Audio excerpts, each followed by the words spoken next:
Well, I don't hear any. I don't hear any news, and I don't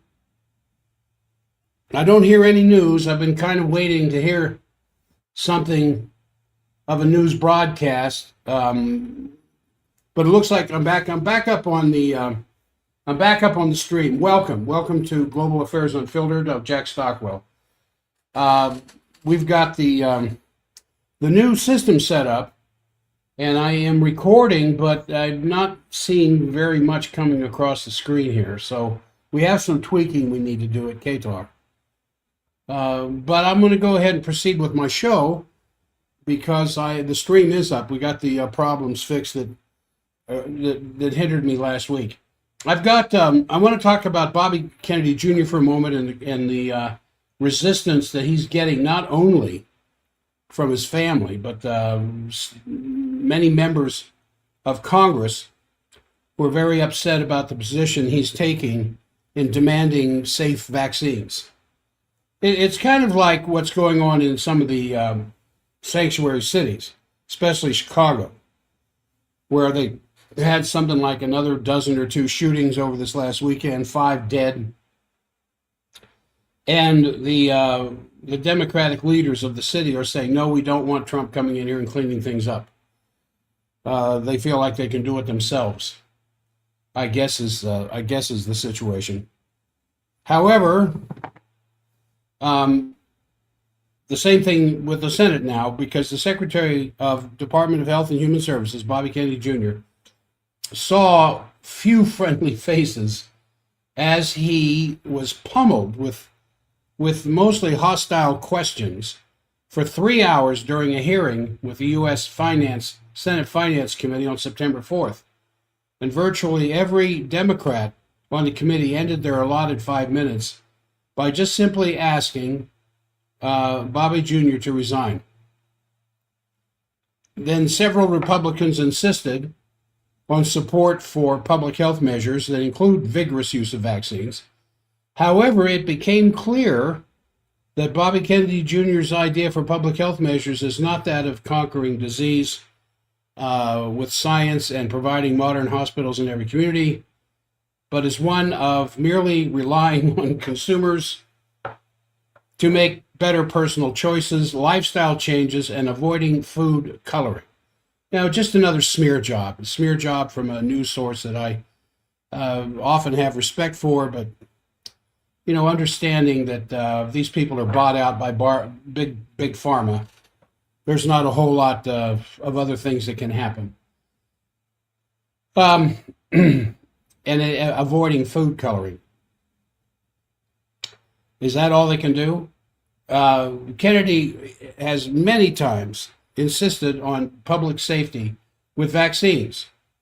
And the presumed belief is that these vaccines are tested for safety before they're released, when in fact they aren't. They have very minimal, and the Vaccine Safety Act of 1986 allows that. So agencies that are under Kennedy's command are in turmoil. They have a mass exodus of skilled staff going on. And on September 3rd, an open letter was published signed by more than 1,000 current and former HHS employees demanding that RFK resign.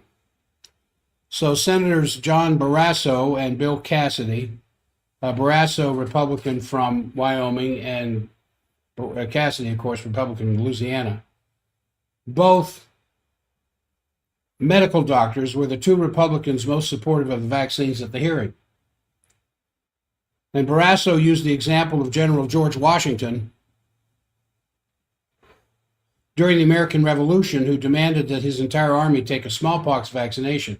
We have very little information on that, and even less on the outcome of those vaccines. But Barrasso said that the vaccines have saved 154 million lives around the world. We don't know that. And he blamed Bobby Kennedy for creating confusion among Americans about the safety of vaccines for their children. There's no confusion. He just wants safe vaccines. That's all. He's not against vaccines. He's been vaccinated. His children have been vaccinated. He says, I just want safe vaccines. Show me safety studies. Now, somehow, these senators are saying that that's causing confusion. It's causing confusion among the pharmaceutical companies. Anyway, vaccines for polio, measles, other diseases that have been used routinely for decades around the world are now being questioned. Yeah, things that have been used routinely, that's for sure. Now, I don't see me recording anything at K-Talk. Well, I'm just going to go on here. That's too bad. All of a sudden, it stopped. So maybe I'm not connected to K-Talk like I thought I was.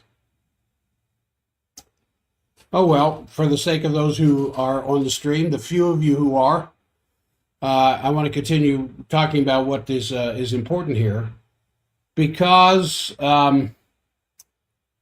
said that 81% of Trump supporters want medical information to come from doctors, not from political appointees. And that's assuming that medical doctors are the last word in medical information. When some of the medical doctors I've had to deal with either need to go back to medical school or start reading their own research. Barrasso said that RFK needs to resign to establish trust, to reestablish trust in the American people. And that the only way to do so is to be fully transparent. Now, Cassidy said that President Trump's 2020 Operation Warp Speed, which quickly developed vaccines to defeat COVID-19, saved 3.2 million lives in America. We don't know that. We don't know that at all. And that RFK had stated that the effort that went behind that was worthy of a yeah, I know. Let me answer this.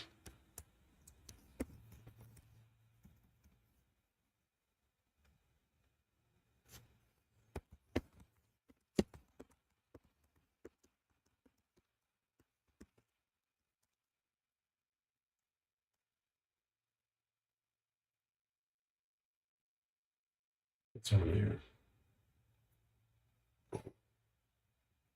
It's not working. I'm just trying to connect here with K-Talk. Certainly stop that.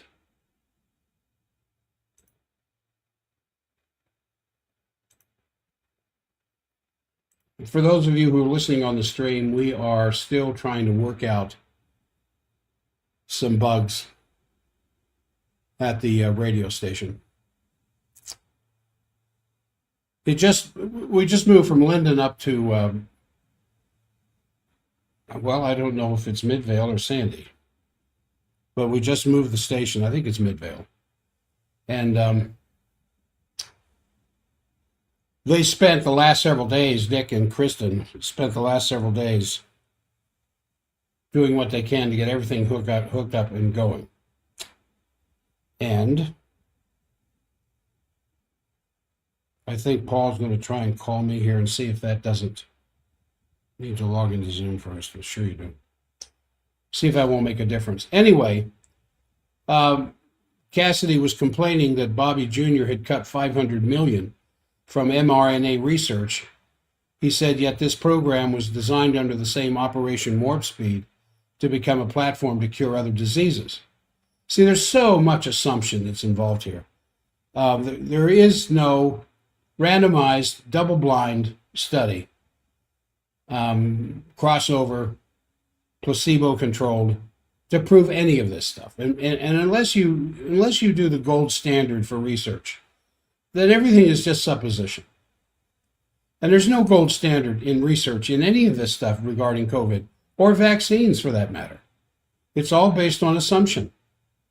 And it's assumed that vaccines got rid of polio. It's assumed that vaccines got rid of smallpox.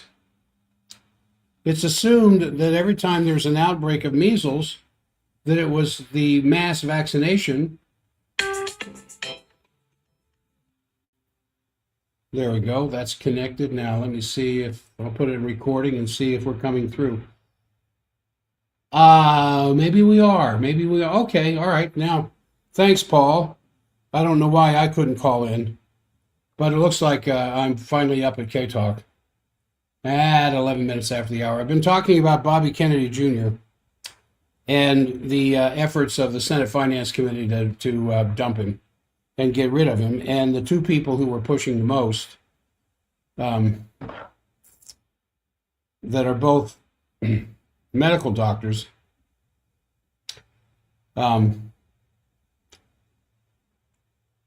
they're just coming, Barrasso from Wyoming, Cassidy from Louisiana, both Republicans, both medical doctors.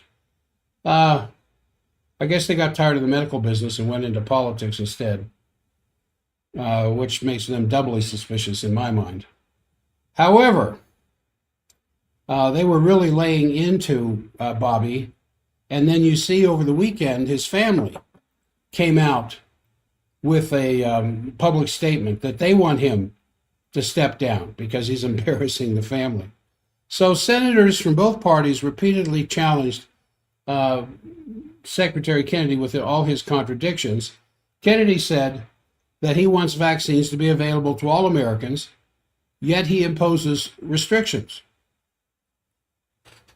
This is such a terrible coverage. I'm reading from an article. It's just terrible coverage because it leaves out so much information when it says that he wants everybody to have access to him, but he imposes restrictions. Yeah, he doesn't think that 6-month-old babies need to have a COVID shot. He doesn't think healthy children need to have a COVID shot. You don't have to be a medical doctor to know that. You ask any parent whose child was damaged by vaccines. They don't have to go to medical school to know why their child was damaged by these vaccines.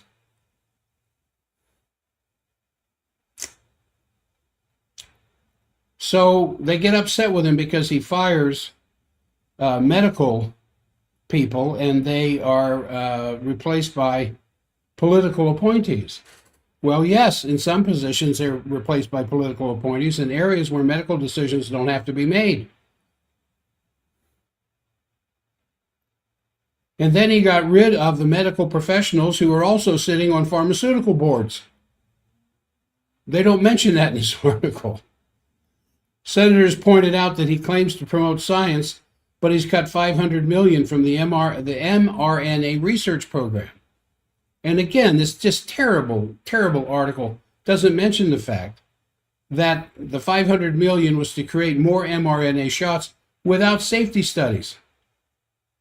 And he claims he wants to lower healthcare costs, yet drug prices are soaring. Like that's his purview? Bobby Kennedy can do what he can to try to bring down medical prices, but it's not his job to bring down the cost of medicine. He says he wants transparency, yet he refuses to disclose the source of his findings. That's not true. Oh, well, I just wanted to mention that because it just gets my goat when I see that kind of mistreatment going on. All right, I want to get into a couple of other things. The result of the big meetings last week, and Tianjin, and the Shanghai Cooperation Organization meetings, and then I want to get into. I think I'll get into this other thing first.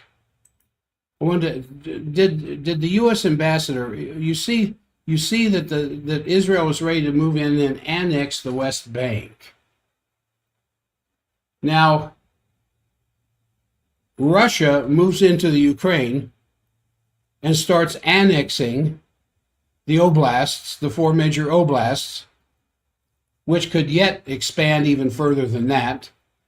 And all you hear is all of the horrible stuff of Putin trying to reestablish the Soviet Empire.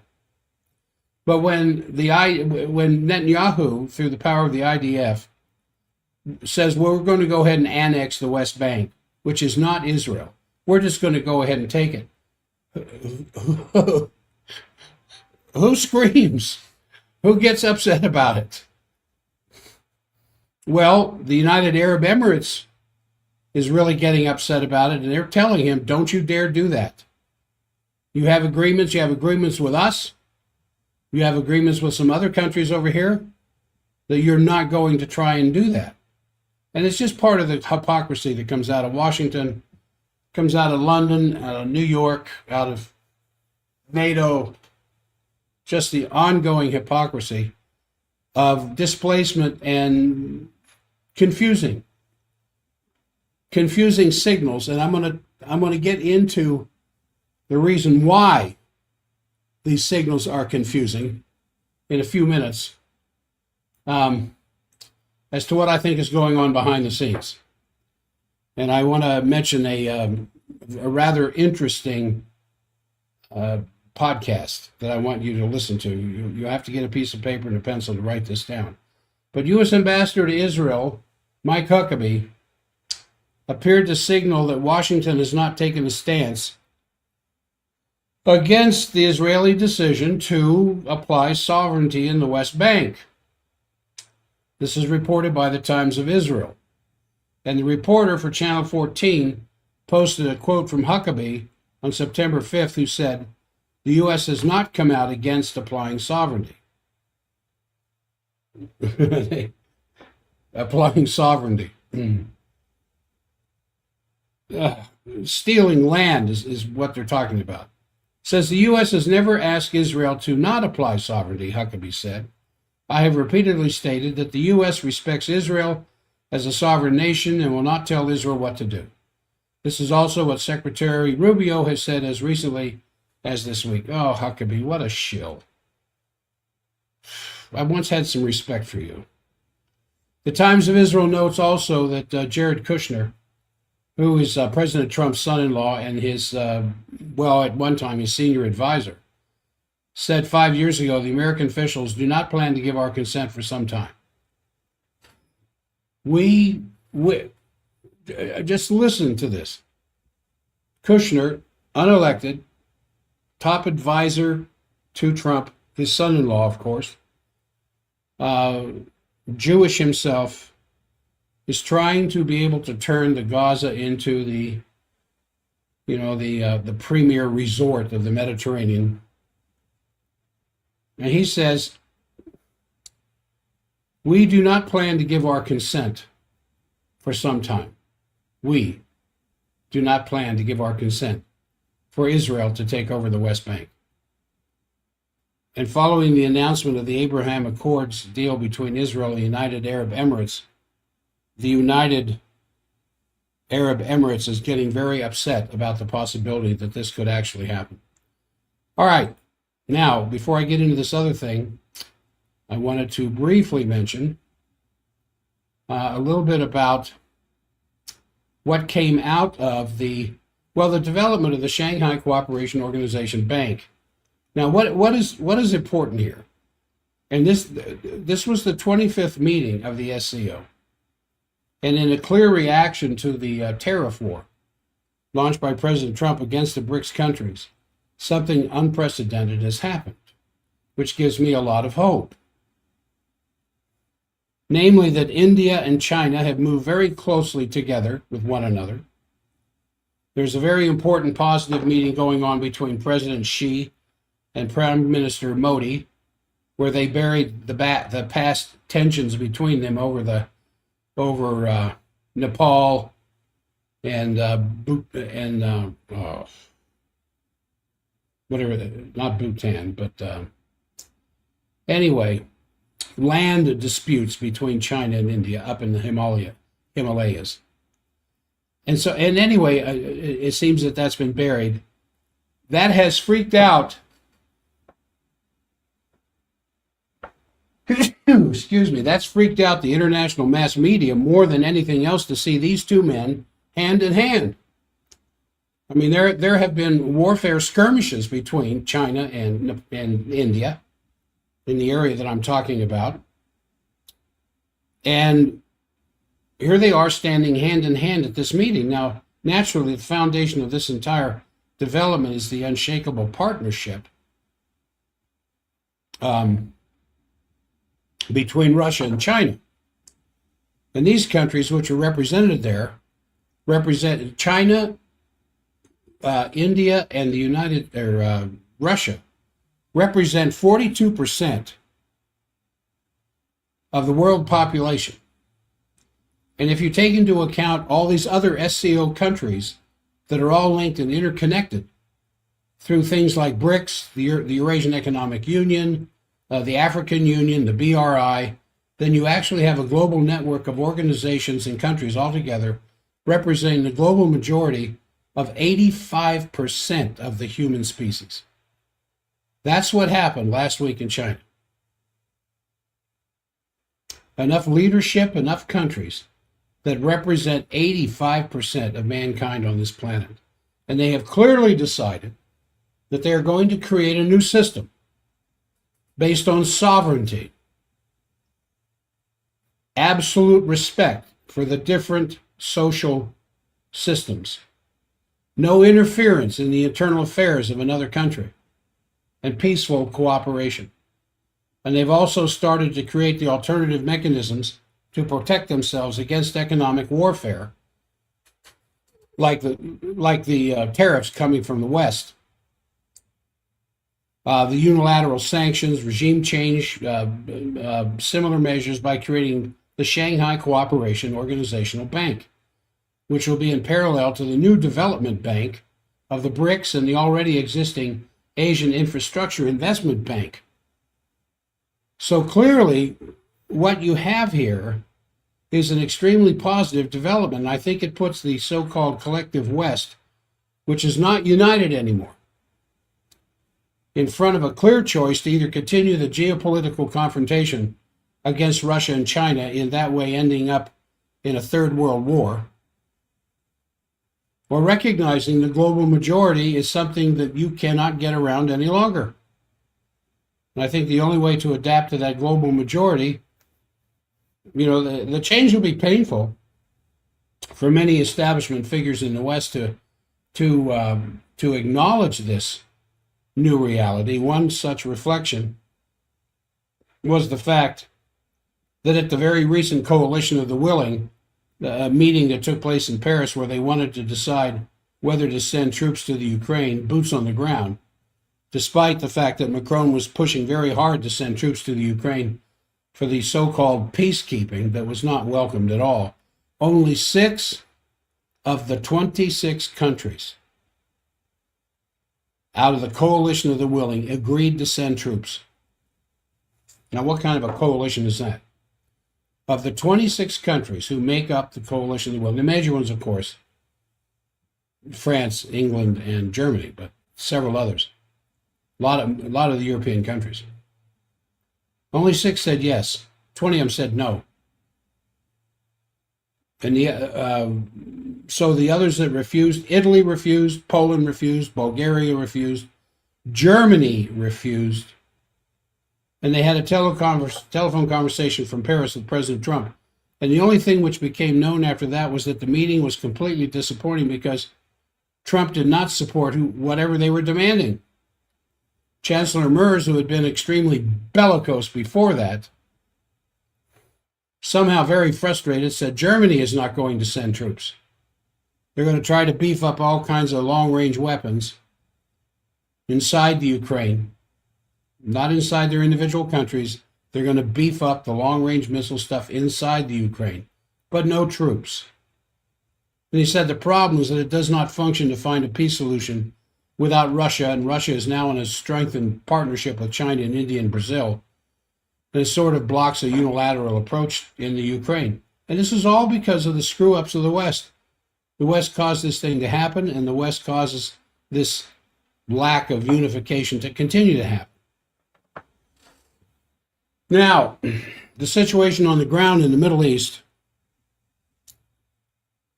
remains one of just absolute horror. The unrestrained assault on Gaza City by the IDF is continuing, with all the horrible casualties continuing. The West Bank is still going on with its attack. And the response by the international community is totally insufficient, which is why not a whole lot of people are holding out the good hand of possibilities for a positive outcome here. Now, this is September, and on September 9th, tomorrow, the UN General Assembly starts.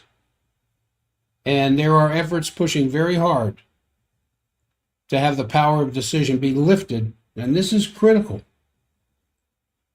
The power of final decision in whatever the UN decides needs to happen, to be lifted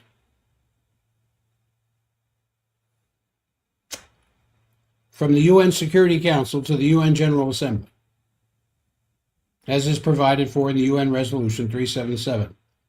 Uniting for Peace, which allows exactly such a shift in decision-making. You know that the UN Security Council is made up of, I think, 7 members, maybe 5.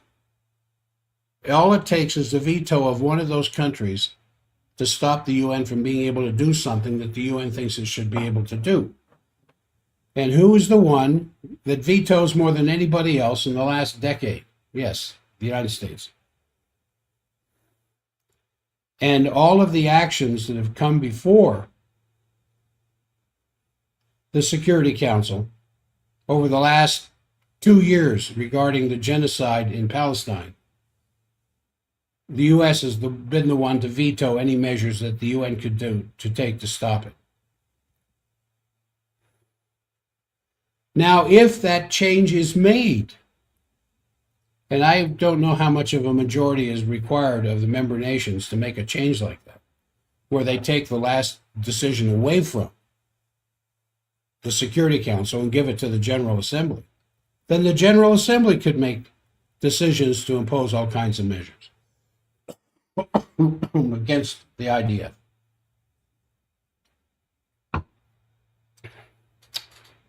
Sanctions against Israel. Sending peacekeeping blue helmets in there. Whatever other measures are required. Maybe food and water. So this meeting is at a point when the international community is shifting more and more against Israel. And the news about it's just unprecedented. Since the end of World War II, the genocide that is going on can no longer be covered up by the press or TV or suppressed any longer. And there is one important, it may not be sufficient, but it's an extremely important element, which is a movie about the developments of Gaza called The Voice of Hind Rajab. There might be Hind Rajab. Hind Rajab is a 6-year-old girl who was hit by bombs when in a car with her family, and everybody else was killed except her. And then there are 17 minutes of live tape interview interwoven into the movie in which this 6-year-old girl is describing how she cannot speak because of the blood that's coming out of her mouth. I mean, just an unbelievable account of horror. And all the people in the car died. All her family members died. And she tries to figure out, as a 16-year-old in this ocean of bloodshed and murder, how she survived. Well, she died before help could get there. And I think this movie, I haven't seen it. I'm looking forward to seeing it. I just need to gird up my loins and stiffen my courage, what it would take to watch this. But the situation, as I said, is completely changed. I think we're now experiencing one of those rare moments which can be compared to the fall of the wall in 1989. And the historic chance, which was then in German unification, to end the Cold War. They could have changed the world in 1989. The historic chance which was in German unification they could have installed a whole new peace order for the 21st century. And that chance was utterly missed. Instead, you had, by the effort of the Anglosphere, London, New York, Washington, the neocons, the cohorts in Great Britain, to establish this unipolar world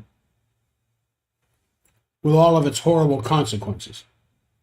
And that's backfired, and I think we absolutely have to look at this world majority, but especially the countries of Europe, the United States, whatever other countries are belonging to this faction of the West, like Japan, South Korea, New Zealand, to absolutely support and overcome this geopolitical division. I mean, this is the only way out of the Ukraine crisis. And it could lead to the formation of the two-state solution, which I think is the only way out of the problem with Israel and Palestine. So I wanted to tell you all that to be able to tell you something else now. Now, I have here a podcast I stumbled across. Get your piece of paper and pencil because you need to write this down. I think you're going to find this very interesting. You go to YouTube.com on your phone or computer, whatever, and you're going to search for this title. Jacques Vallée's most controversial UFO theory. Jacques, the French, Jacques, Jacques Vallée, Vallee, Vallee, most controversial UFO theory. There's a part 1 and a part 2. The part 1 is, interestingly enough, to grab your attention. Part 2, it will scare you to death. Jacques Vallée's most controversial UFO theory. Now, I'm going to, a couple of spoilers. I have been reading Jacques Vallée's books for a long time. Well, I don't know, since 1993. 1993 is when I first ran across a 3-volume series that he did on UFOs. And he published another book back in the 1970s, about 15 years earlier. It is probably one of the most earth-shaking ever since, in my mind. Now, what I'm trying to say here, without giving away too much, because I really want you to listen to that podcast, is that the UFOs are not what you think they are. And no, they're not demons. They're not little green men from other planets. They're not Nordics. They're not lizards. They're not little grays. These are all images that have been projected into the minds with the use of drugs that go all the way back to the 1950s. And you have heard what's been described as Project Bluebeam. And I'm only bringing this to your attention because I've talked about Project Bluebeam in the past. I didn't give it a whole lot of relevance because I couldn't see the bigger picture. Now I think I do. Imagine being force-fed hallucinations, not from some bad mushroom trip, but from satellites overhead, from holograms, electromagnetic frequencies, until the difference between your own mind and their programming dissolves entirely. This is the sinister promise of Bluebeam.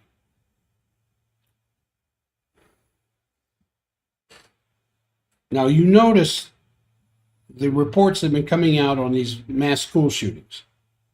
Almost every one of them by a trans gone bad. And the drugs that these people are on. No matter how bad you think things are, it's 10 times worse. Whether you're looking in your closet, you're looking at behaviors of a neighbor or somebody down the street or in your family, or at your workplace, in your job, in your church, in your school, in your political parties, just when you think you got things figured out and you see how rotten they are, it's 10 times worse. Now, over the years, with the use of LSD and other kinds of drugs that you still to this day have never heard of because they're being kept under wraps, and the use of MK Ultra, all the little different remote viewing, all the different paranormal stuff that you've heard the CIA being involved with, and the Russian KGB being involved with during the Empire days, are all being masterminded by a certain group, transnational, whose full intent is the establishment of one world government, a one world language, a one world currency, and a one world mission that completely bypasses the Constitution of the United States. And this is, Orwell said, George Orwell, in his 1984, he said, "The party told you to reject the evidence of your eyes and ears. It was their final, most essential command." Orwell understood the essence of control, but his vision almost seems kind of quaint compared to what's been described as Project Bluebeam, that brings all of these weird, strange, extra-normal, paranormal things under one focus.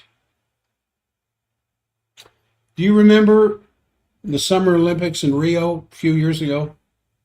And the opening ceremonies? And the use of drones and the incredible images that they were displaying in the sky? There are now fireworks presentations on July 4th.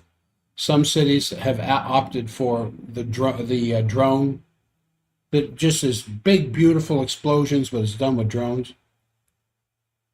The opening ceremony of the Canadian Olympics at Whistler a few years ago, and what they did with drones then in the sky and the images that they could portray, just an almost instantaneous changing from one image to another.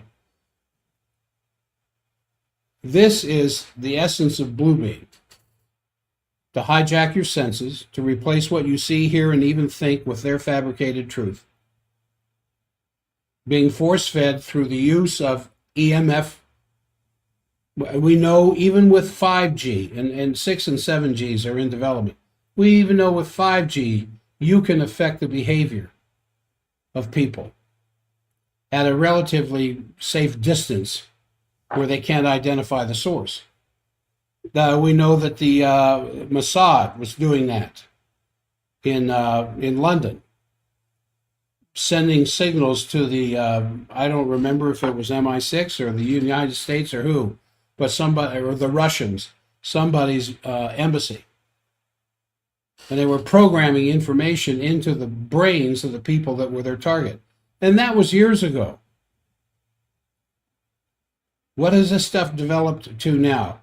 Well, the first real warning came out in 1994, thanks to Serge Monast, who's from Quebec. He was an investigative journalist who insisted that NASA and the United States, or the United Nations, were working hand in glove to execute a 4-part psyop to dissolve religion, dissolve borders, dissolve families, and dissolve free thought. And in its place, a new world order would rise, centralized, technocratic, very smug about its clever trickery. And Monast wasn't alone in his suspicions. Dr. Carol Rosen, who worked directly under Nazi rocket scientist turned, became the head of NASA, Werner von Braun, testified that von Braun himself had warned her of the script decades earlier. And according to him, the military-industrial complex always needed an enemy. First it was the Russians, then it was the terrorists. Now the Space Command is watching the asteroids. But finally, the ultimate stage trick is a staged alien invasion. And if that sounds like science fiction, remember the same came directly from the lips of the man who helped build America's space program. Now, why would they do it? Why pull off something like this? Because fear is the absolute currency of control. You have somebody scared to death, they're going to do anything you tell them to do. And George H.W. Bush let the mask slip when back in 1991 he started talking about the New World Order, painting a vision of a global entity united under a single authority. And today his intellectual grandchildren at the World Economic Forum don't even bother whispering anymore. They want religion flattened into irrelevance, as you see the daily attacks. They want nationalism mocked into extinction. They want family bonds torn apart and individuality reduced to whatever crumbs the TikTok videos can kick out. And look at the obsession with transgenderism. Look at the obsession of trying to defend men in women's sports.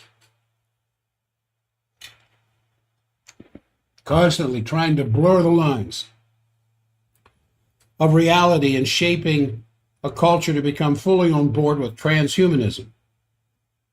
And so for these architects, fear is the lever, but blue beam is the machinery. Now, this plan is supposed to unfold in 4 acts. That's why I want you to listen to this podcast. I'm going to tell it to you again. Jacques Vallée's most controversial UFO theory. If there's one, you remember the movie Close Encounters of the Third Kind.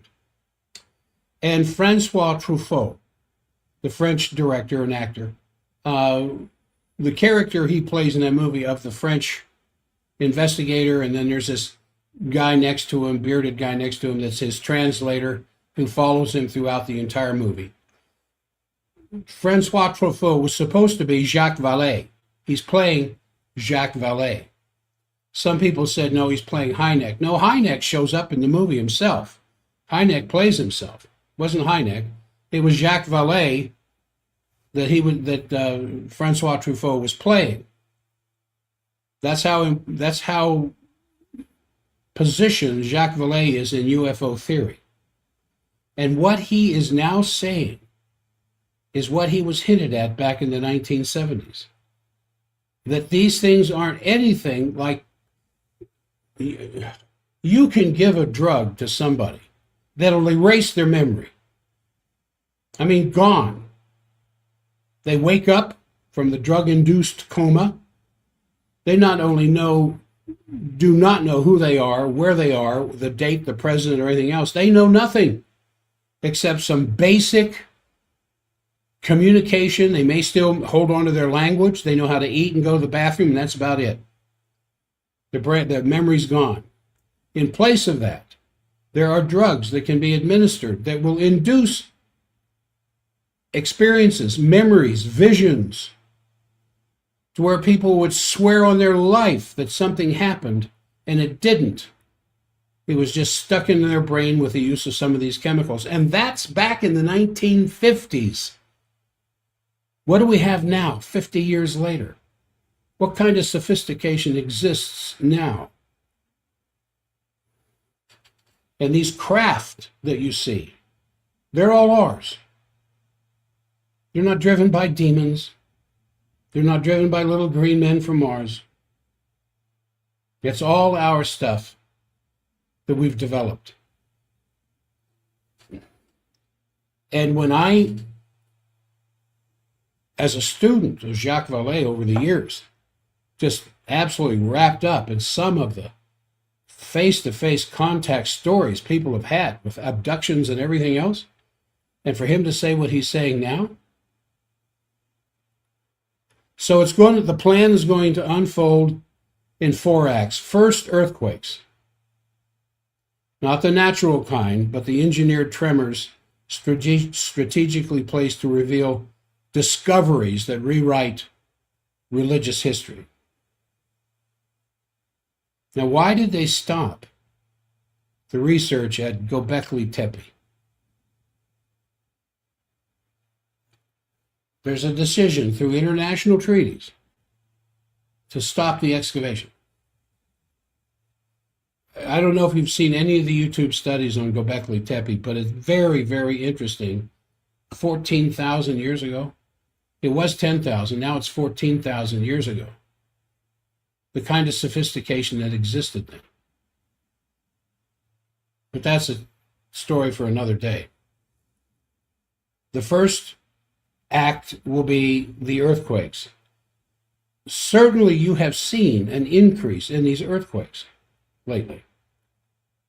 I have Earthquake Watch on my phone. It's called Earthquake Watch.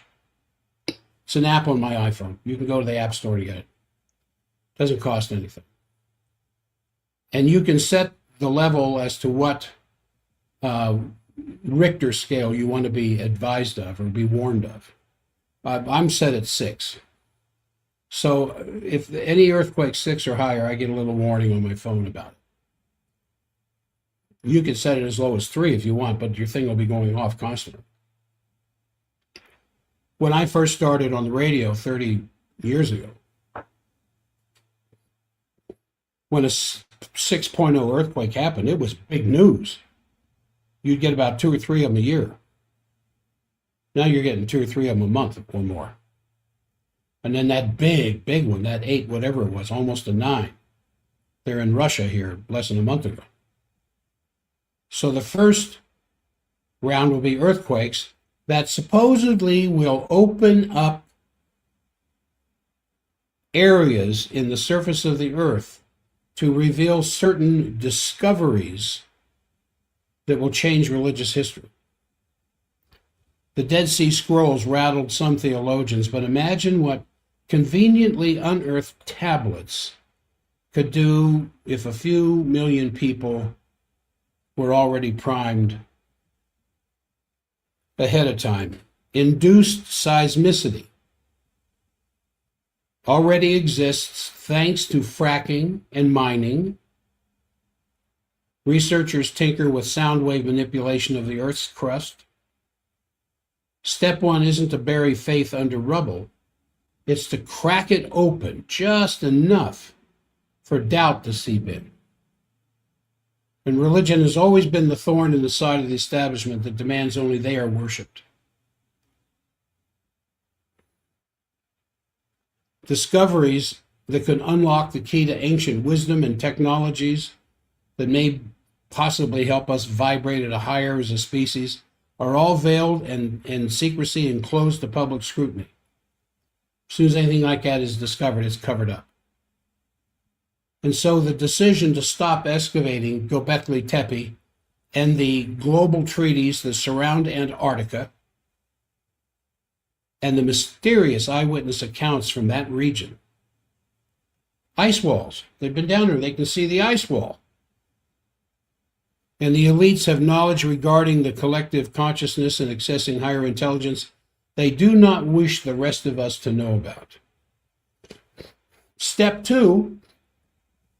Step 1, this is all been programmed ahead of time, of course. Step 1 is the very selective, specific earthquakes that will reveal things, not just shake tall buildings down. Step 2 is the spectacle itself, a global light show straight out of a Marvel movie. Only instead of Iron Man, it'll be Jesus or Muhammad or Krishna or Buddha floating above cities like celestial billboards before merging together into a single cosmic being. This deity naturally declares all scriptures to have been misinterpreted, all religions are outdated, and a new universal faith must be adopted. You know, is that all that far-fetched? China already startled millions with its mysterious floating city in the sky phenomenon a few years ago. Concert goers cheered at a big holographic picture of Tupac And the military is always 30 to 50 years ahead of the consumer toys that we get to play with. And if civilians can be fooled by CGI whales breaching over basketball courts, and certainly you have all seen that one. In fact, I have it on my phone now. We're in a gymnasium with middle school kids on both sides, and the use of holograms that looks like a whale just flopped into the air in the middle of this gymnasium and splashing water all over the place to the point where kids would jump away from it when it was just a light image. And that was years ago.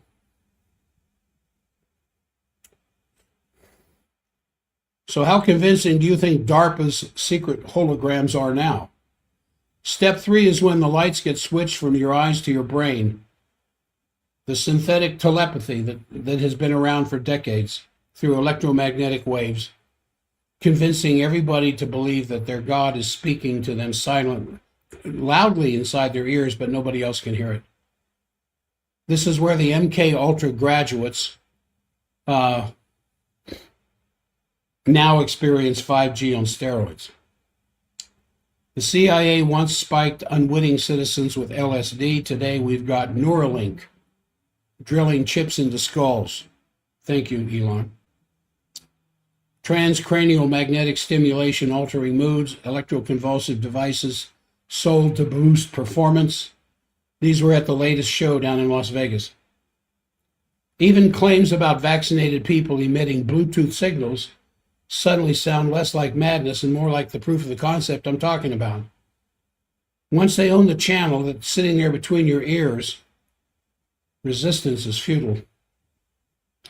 And then finally, the crescendo, the alien invasion. Holographic saucers over major cities, peppered with a few experimental craft and some directed energy fireworks for realism.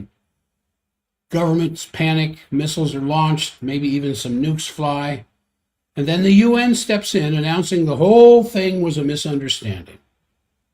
Humanity, chastened and terrified, gladly surrenders its sovereignty for the promise of planetary protection.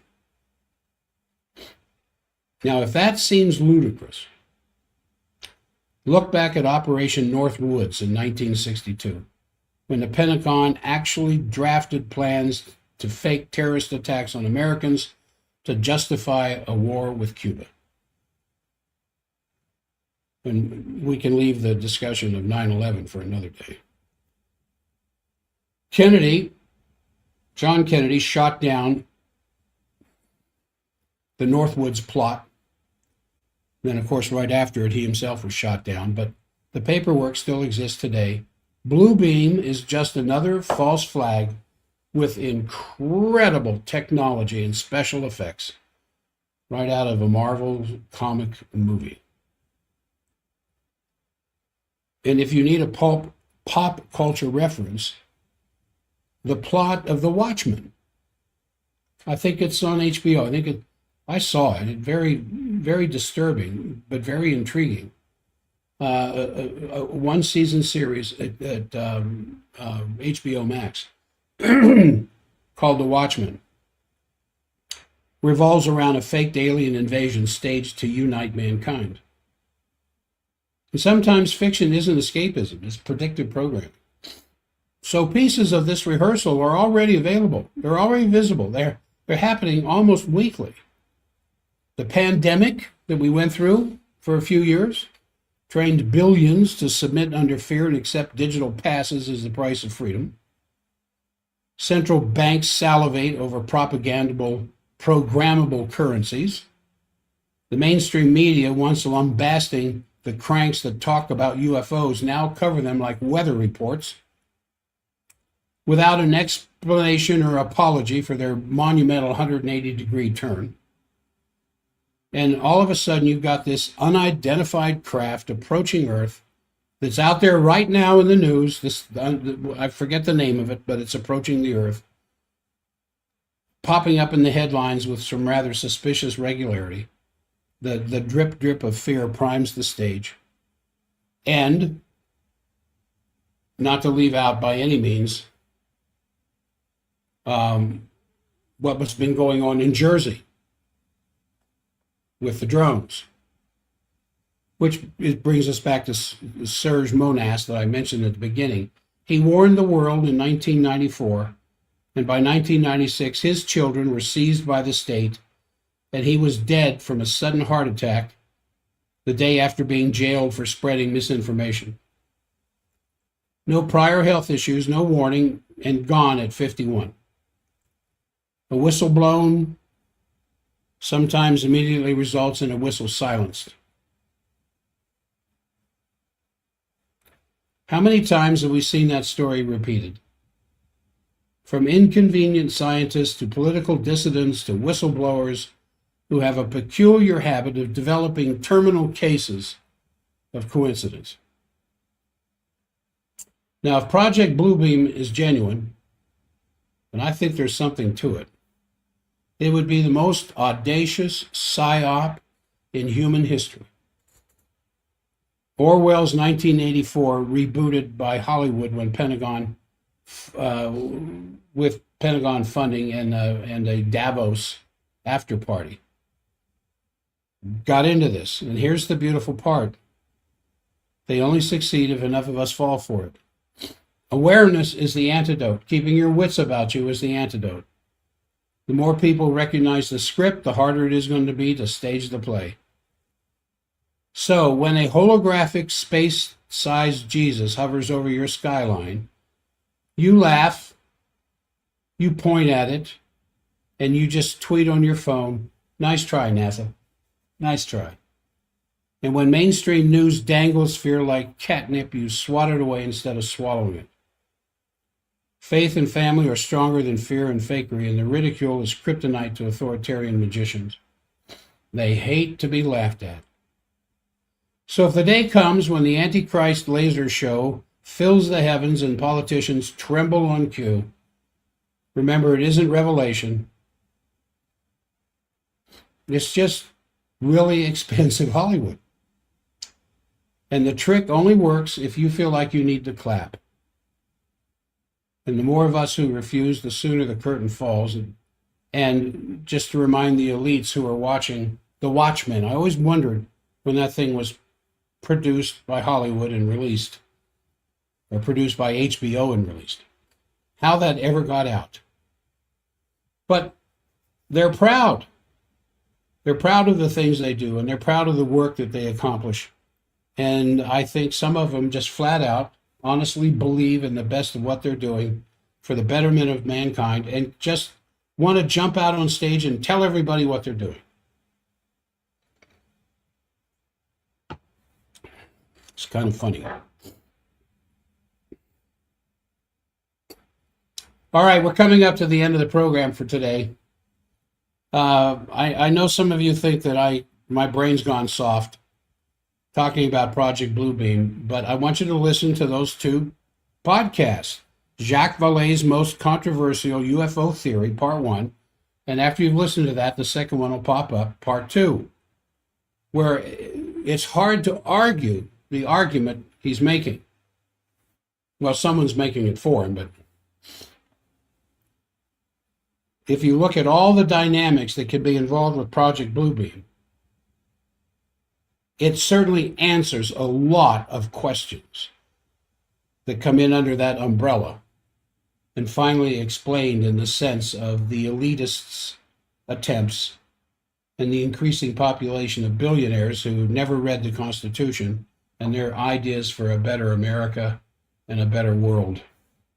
These are the people that you need to fear. All right, I was going to tell you who the Antichrist is. I finally figured it out, but I'll have to wait till tomorrow. I'll tell you, let me write that down here so I don't forget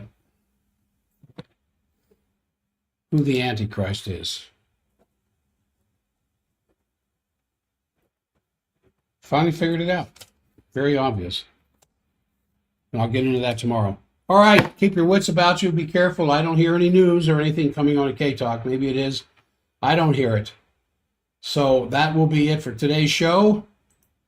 And I will bring the stream to an end. Those of you who are there, thank you. Maybe this was an interestingly enough title program today, especially with the Blue Beam, to share it.